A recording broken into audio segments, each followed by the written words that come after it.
충분히 말씀하셔도 됩니다. 네.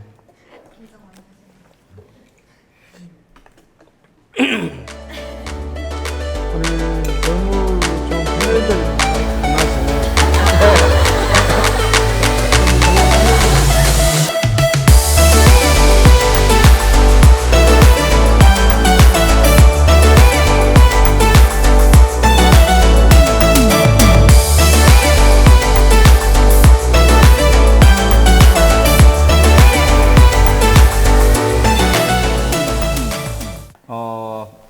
학창 시절 공부를 상당히 좀 잘하셨다고 들었습니다.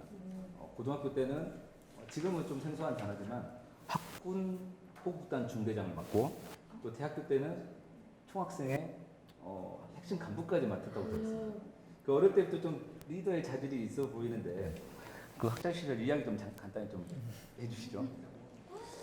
예, 저희들 때는 이제 군사훈련 비슷한 교론이라는 그런 과목이 있었어요. 그래서 이제 그 박정희 대통령 시절에서 민주화 과정으로 이렇게 넘어가는 과도기였는데 이제 그때는 총학생이라 안 하고 총학생 그 전체적인 그 조직을 학도호국단이라 해가지고 그 조직체를 운영하는데 이제 군대 편제로 똑같은 시스템 하는 거예요.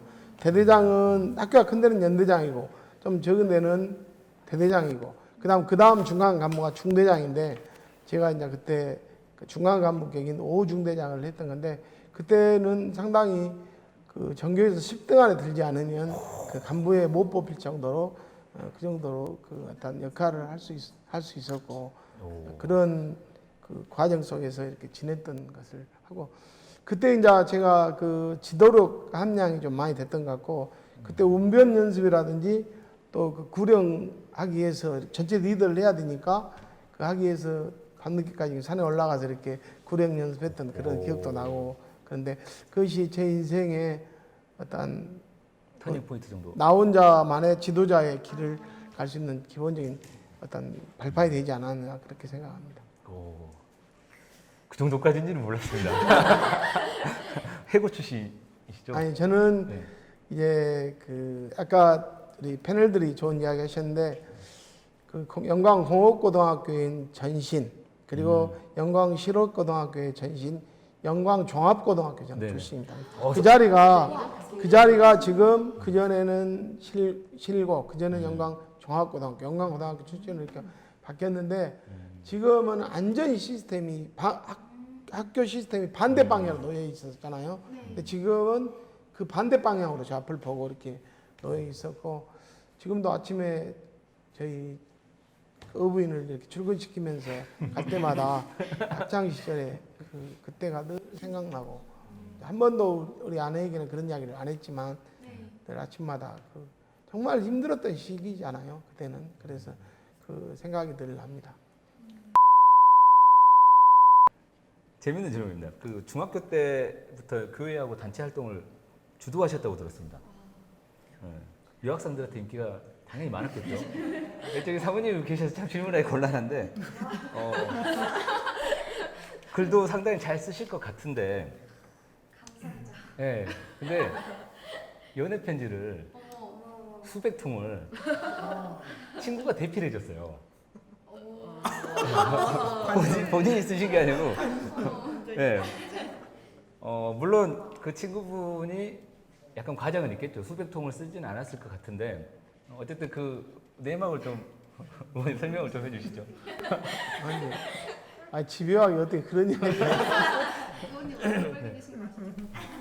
그 고등학교 시절에 만났던 그 저하고 지금 평생을 이렇게 함께하는 친구인데 그 친구가 너무 글씨를 잘 썼어요. 이게 우리 때 세대하고 지금 신세대하고 좀 차이가 있는 게 지금 신세대는 컴퓨터로 타락타락 배우잖아요. 근데 이제 우리 아들들도 그 글씨에 대해서는 그렇게 연연을 안 하더라고요. 내가 볼 때는 너무 아시는데 전혀 신경 안 쓰고 컴퓨터로 다 해버리니까 이력서도 쫙 컴퓨터로 딱 하고 도장 사인만 딱 하면 끝나버리잖아요. 그러니까 근데 그때는 그 글씨가 자기 얼굴을 대신한다고 생각하고 중요했던 시절이에요. 근데 저도 이제 나름대로 글씨를 저름대로 잘 쓰는 편인데도 이제 그 친구에게 이렇게 부탁해서 쓰고 했던 것은 이제 아무래도 내가 사춘기라 그 여고생한테 한심을 더 사기 위해서 그랬던 것 같습니다. 네. 네, 이 자리를 이후로 안 싸우셨으면 좋겠는데, 근데 더 재밌는 게, 나중에 이제 최은영 의원이 이제 그 친구에게 은혜를 갚습니다. 네, 어떻게 은혜를 갚냐면, 그 친구가 이제 군대를 가요. 군대를 가는데, 그 당시 저도 그랬는데, 후임이 오게 되면 고참이 맨날 괴롭힙니다. 여자친구 좀 소개시켜달라고. 근데 최은영 의원 이름이 은영이에요. 그래서 그 친구가 최은영한테 부탁을 합니다. 야, 나 좀 살려주라. 근데 왜 그 의원님이 말씀 안 하셨는데, 의원님이 글씨를 잘 쓰셨는데, 필체가 여성 필체였어요. 거기에다가 이름이 여자 이름이야. 그래서 1년 동안 여자 행세를 하면서 펜팔을 해주셨다고 하는데, 제가 궁금한 게 1년간 여자 최은영으로 살아보니 어떠셨는지 하고, 그 당시 어떠셨는지, 어떤 마음으로 그렇게 해주셨는지 좀 말씀 좀 해주십시오. 아니 근데 그 친구의 군대가 상당히 그 이렇게 옛날에 전투 경찰대라고 해가지고 영광에 이렇게 쭉 예각에 군인들이 지키는 게 아니고 그때 이제 간첩선이 넘어온다고 해가지고 전투 경찰들이 이렇게 소대 식구처럼 이렇게 뭐 몇십 명씩 모여서 이렇게 바다를 지키고 나라를 지켰던 그런 전투 경찰대가 있었어요.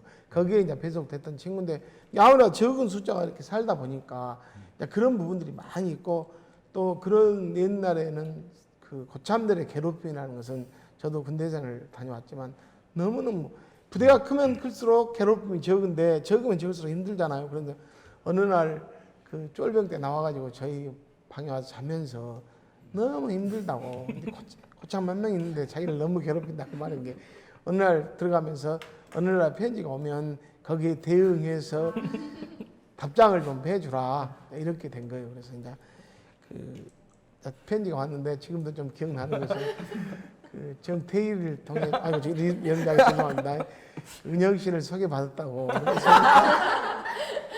그렇게 해서 이제 그 답장도 해주고 했는데 이제 나중에는 만나자 하니까 안돼 더 이상은 안 되잖아요. 그래서 이제 답장을 안 했어요. 이제 벌써 1년이 지나니까 거기는 말년 고참이 됐고 우리 친구는 중고참이 되면서 이제 자연스럽게 그 문제가 해결돼서 상당히 저는 좀 그 시절에는 별로 몰랐는데 세월이 지나 보니까 좀 재밌었다는 그런 생각도 드는데 요즘 시대 같은 경우는 정말 더 용서가 안 될 시절이잖아요. 그런 내용 자체가.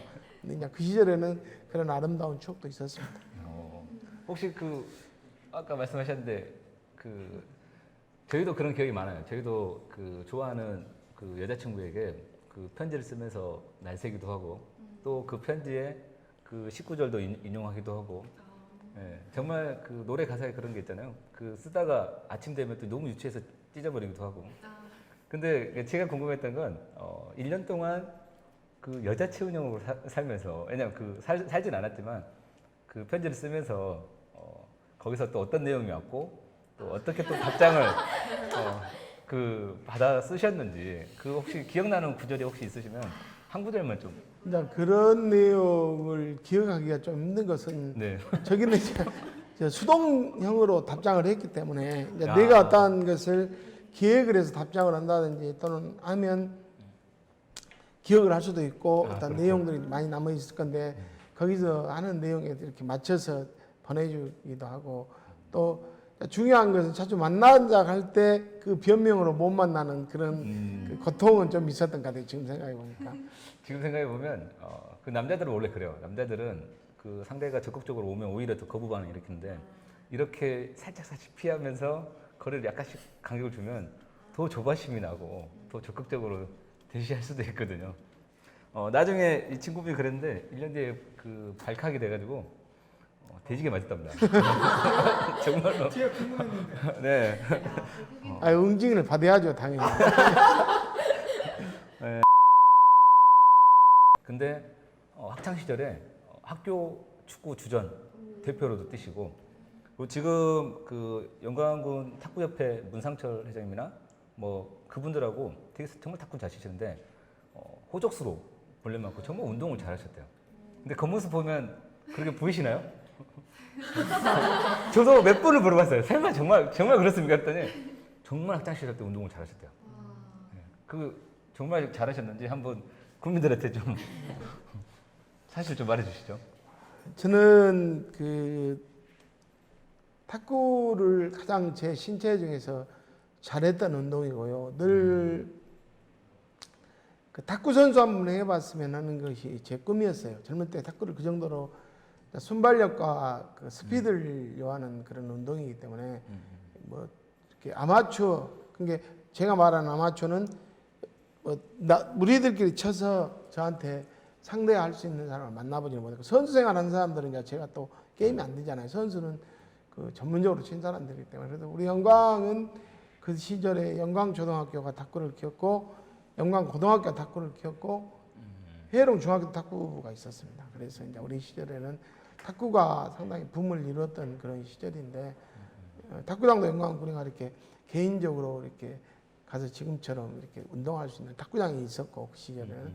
근데 이제 지금은 생활체육이 너무 발달돼가지고 각 구장마다 뭐 너무너무 시설 멋있게 이렇게, 영광군에도 생활체육공원에 지금 탁구장이 지어져 있잖아요. 네. 그럴 정도로 하는데, 정말 탁구는 제가 가장 선수로서의 한번 해보고 싶은 그런 마음이 많았지만, 이제 아마추어이고, 이거 운동이라는 것이 초등학교 시절에, 그다음 영유아를 막 벗어나면서 운동을 시작해야 전문적인 운동을 할 수 있는 사람이 되지, 나중에 한 사람들은 그 선수로서 성공할 확률이 좀 적은 것 같아요. 그래서 이제 저는 그 길은 접어들지 못했고, 축구는 뭐 반대편은 밥 먹듯이 했어요. 그리고 그때는 이제 가난한 시절이었지만 돈 내고, 우리가 말하는 돈 걸어놓고 이제 이렇게 팀에 갈라서 막 붙고 하는 그런 시절이었는데, 이제 그렇게 운동을 상당히 좋아했던 그런 상황인데, 제가 이제 운동을 그렇게 이제 갑자기 못하게 된 계기가 있어서 몸이 좀 이제 좀 불편해지면서 그 운동을 이제 안 하게 됐고, 그 다음 나보니 그 습관이 되다 보니 이제 운동이 참 잘 안 해지대요. 그래서 이제 늘 요즘도 우리 아내하고 갈등 느끼는 부분이 이제 운동을 안 한다고. 이제 그래갖고 많이 하는데, 다른 내용 가지고는 뭐 스포츠는 무슨 운동이든지 다 하고 싶을 정도로 그런 운동은 아니에요.